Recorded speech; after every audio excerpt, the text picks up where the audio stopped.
Welcome to Music 320, Week 10, Tutorial 2, where we're looking at digital filters and we're looking at the max MSP objects SVF tilde, biquad tilde, filter graph tilde, as well as briefly at low res tilde and resin tilde. And these are some, but not all, of the filters that are available in max MSP.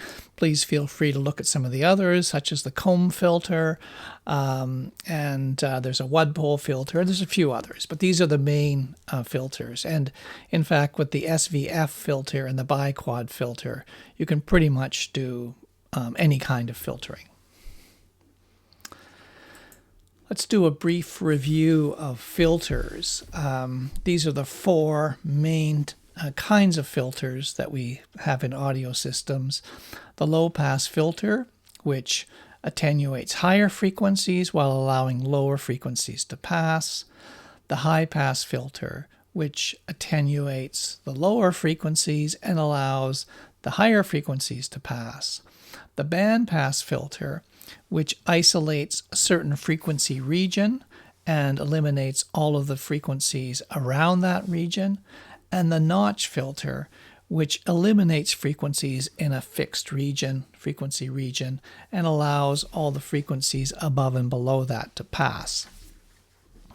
In terms of the functions where you might use these filters, low-pass filter would be used when you want to eliminate hiss and high-frequency sounds from a recording or from an audio system. High-pass filter does the reverse. It's going to remove rumble and low-frequency sounds. Bandpass filters are used sometimes for just an interesting audio effect as you sweep a band through a complex sound and bring out different frequency regions of the sound. They also can be used in vocal synthesis, where you can use bands of bandpass filters to recreate formant regions in a particular vowel, for example. And notch filters are often used as parametric equalizers in situations where you want a specific sort of focused frequency region to be eliminated. These are sometimes used in concerts where you get a resonant frequency or a ringing frequency in a hall, and you want to isolate that frequency and eliminate it. In all of these filters, there is a frequency at which the filter is, in a sense, focused. In the case of the low-pass filter and the high-pass filter, this is called the cutoff frequency. In the case of the bandpass and the notch filter, this is called the center frequency. You can see from this curve that it's not a situation where all frequencies above the cutoff are eliminated and all frequencies below the cutoff are left as they were. There's a roll-off on the filter so that it reaches the cutoff frequency at -3 dB of the amplitude, and then continues to roll off until it comes down to 0. In the case of the bandpass and notch filters, as well as a center frequency, there's some mechanism for controlling the width of the band. So a bandpass can have a very wide bandwidth, or it can have a very, very narrow bandwidth. So, for example, a bandpass filter that has a very narrow narrow bandwidth can actually be used to move through a sound and bring out the partials in a complex sound. It almost sounds like sort of whistling as you move through a complex sound. Okay, I guess the last thing to mention with filters is that the actual shape of the curve can be altered. And so you can sometimes have filters that have a steeper curve than we see in these examples. And that is controlled by a value that's applied to the filter that's either called resonance value or Q. It stands for quality factor. And when you have a higher Q value or resonance value, the shape of the curve will actually emphasize the resonance region and then come down more sharply. So you'll get more frequencies around the cutoff frequencies. In the case of the bandpass filter, if you have a very high resonance value or Q value, the band will be very narrow. And when you have a very low Q or resonance value, the band will be very wide. Okay, so let's look at the max implementation.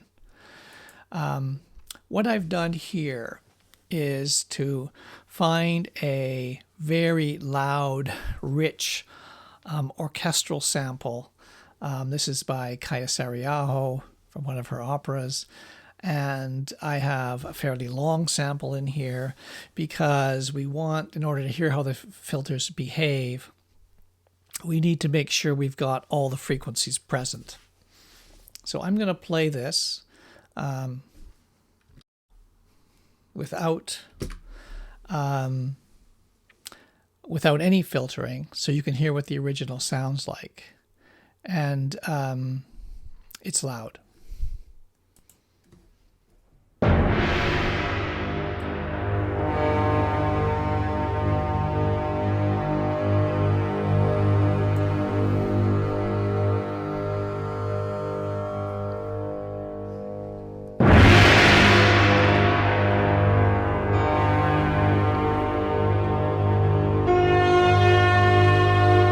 Okay, so just get a sense of what that sounds like.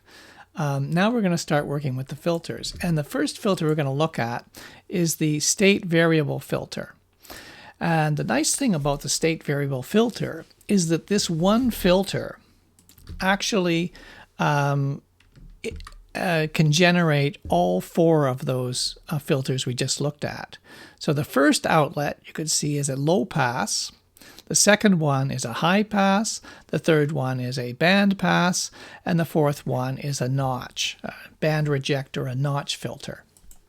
And we just simply take this output and we pass it through a multiply tilde with a toggle attached to it. So this basically means that either a 1 or a 0 gets put into the multiply, and we either hear the signal or we don't. Right now they're all off.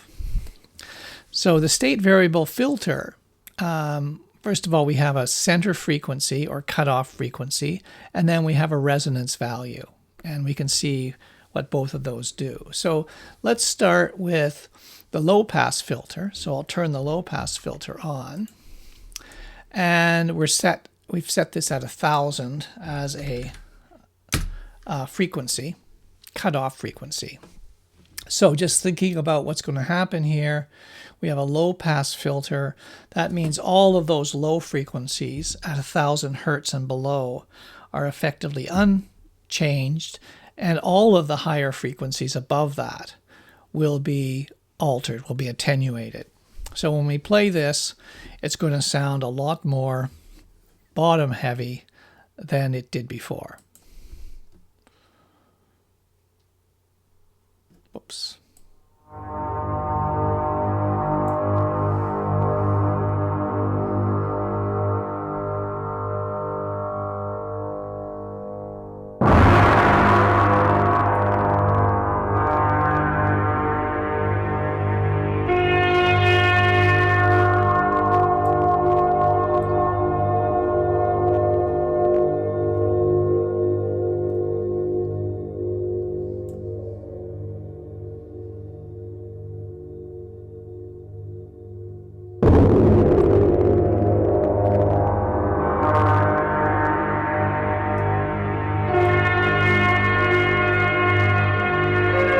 So you can hear the effect of the low pass filter.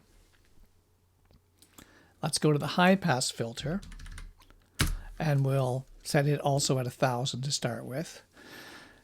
So as we move around the frequencies here, the high-pass filter will be attenuating all the frequencies here below 1000.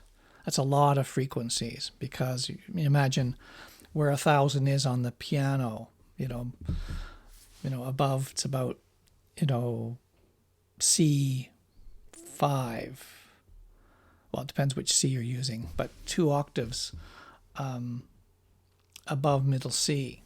So effectively all the frequencies below that are attenuated. So this would sound like we're playing it through a little transistor radio or something. I'll bring up the volume first this time and play it.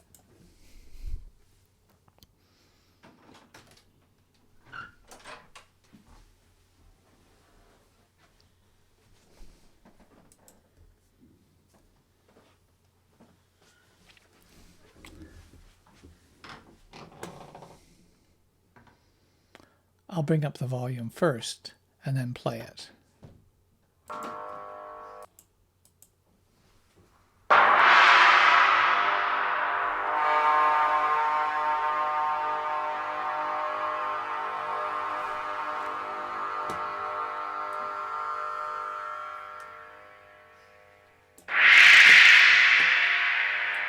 Now I'll bring the frequencies down.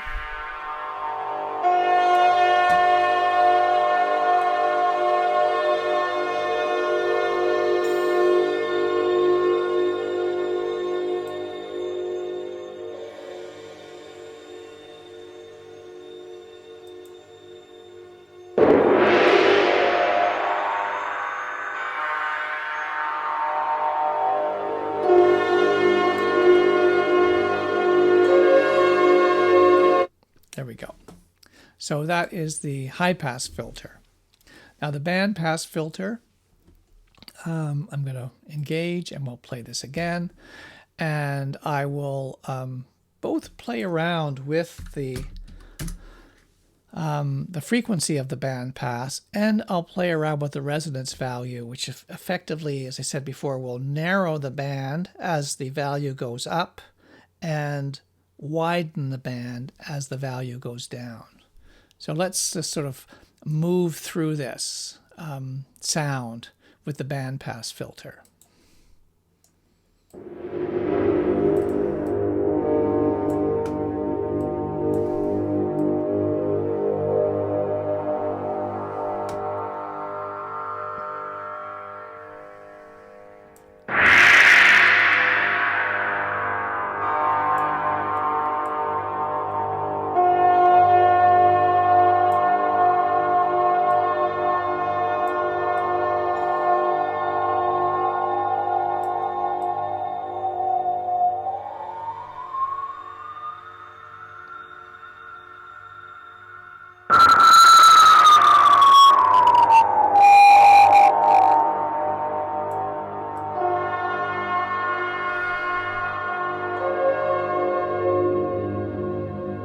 So those are just the low frequencies.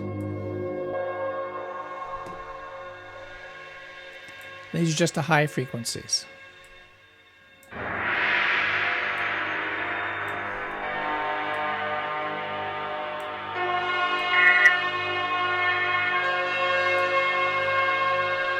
Okay. And when, just seeing what I did there, I should go in here and make sure that my resonance values stay between 0 and 1. Okay, and finally the notch filter. And the issue with the notch filter is that it's very hard to actually hear. Because you're eliminating a small area of frequencies, but all the low frequencies are there, still remain, and all the high frequencies still remain, you actually can't hear it that well. So I'll move this around, but you'll hear a little bit of frequency shifting, but the sound won't be altered that much.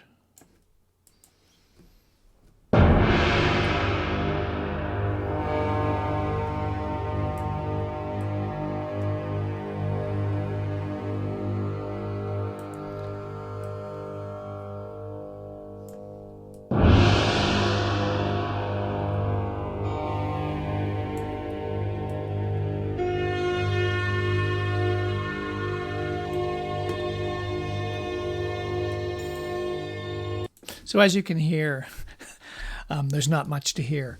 Again, it has very specific uses in certain situations, like halls where you've got resonant frequencies that you want to eliminate. So that's the state variable filter. The other filter, and probably the filter that's most commonly used in Max MSP, is the biquad filter. So the biquad filter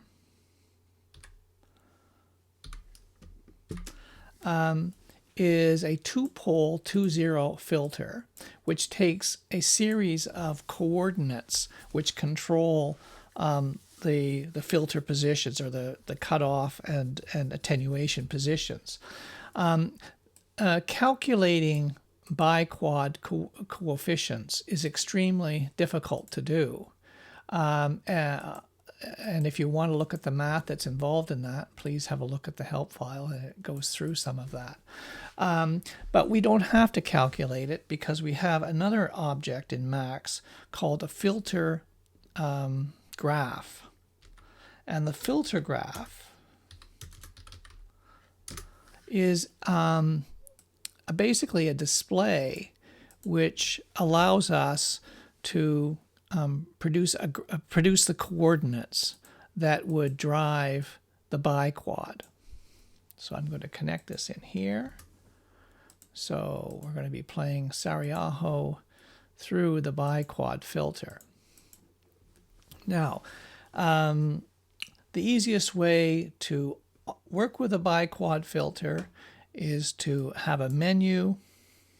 I'm going to actually copy this menu out of the help file and attach the second outlet of the menu into the biquad filter. And you can see that this menu has all of the main types of filters, as well as a couple of extra ones like a low shelf and high shelf, resonant frequency filter. And when you select something like a low pass, you can see a cutoff frequency which you can adjust. You can also adjust the vertical level, which is essentially the gain. So the filter can actually amplify the incoming sound, or it can reduce the incoming sound. You have the ability to change the Q or resonance. And this is what I was talking about before. If your Q value that gets very high, then you can see that this frequency region gets strongly emphasized, and the cutoff curve is much sharper. So if I can separate those, we can adjust all of those things with this more advanced kind of filter. As well as sort of controlling this with the mouse, we can also put values in. So the last three inlets to the filter graph can take values for the cutoff or center frequency. So cutoff in low pass, high pass, center frequency in band pass and notch filters. The gain, so basically the vertical level of the filter, and then the Q, the resonance value, or the slope value, depending on the filter. So we can programmatically, we can have lines going in there and do sweeps and so on. So we'll just sort of quickly go through some of these while this is playing. Keep the SVF filter off. I'm going through the biquad, and notice it's just the first outlet of the filter graph goes into the biquad, and the audio signal also goes into the first inlet of the biquad. All the other inlets are for coefficients, which you don't have to worry about because they're all calculated by the filter graph.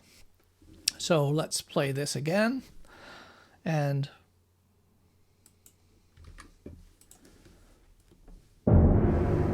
this is the low pass.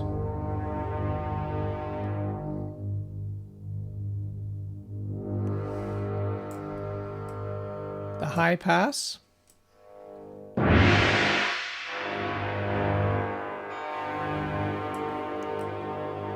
the band pass.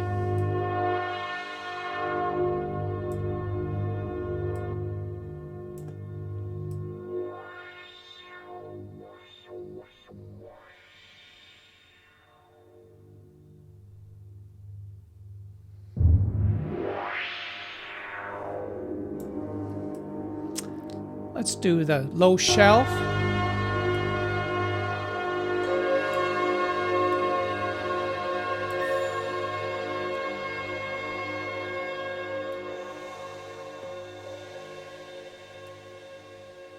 So the low shelf and the high shelf filters are filters where you, rather than going right down, attenuating the signal to 0, there's a second level. So this would be at a certain frequency.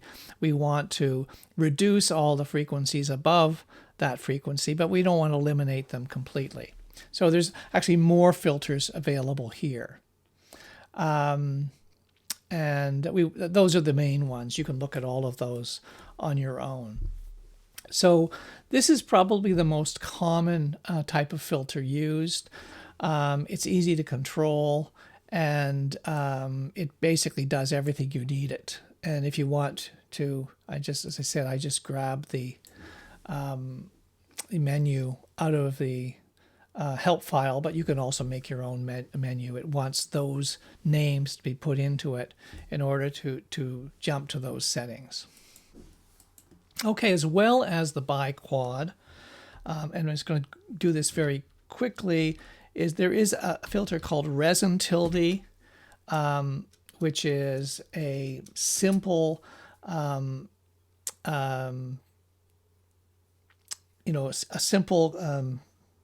bandpass filter. So it takes a gain value and a center frequency value, and then a Q value. So it would look something like this if you were using it. And then you can put in different values for your center frequency. So again, it's not going to be a whole lot different than using the biquad bandpass filter. But if you want to quickly throw a filter in, this one will work. And similarly, the low res tilde, which is a resonant low pass filter, and similarly takes a frequency, a cutoff frequency, and a resonance value. All right. So if you want a very quick and simple low pass filter, you can use low res as well. So I can't think of any pieces of mine that I have max patches of mine which don't have at least one biquad filter in them.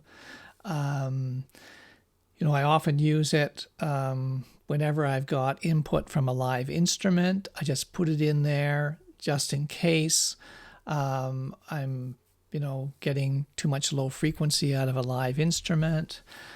Sometimes I find that certain effects units are producing a lot of high frequency sounds, too much high frequency sound, so I'll put a biquad filter in there with a low pass filter so that I can attenuate some of those really, really high frequencies, which can be a bit annoying in a really good quality audio system.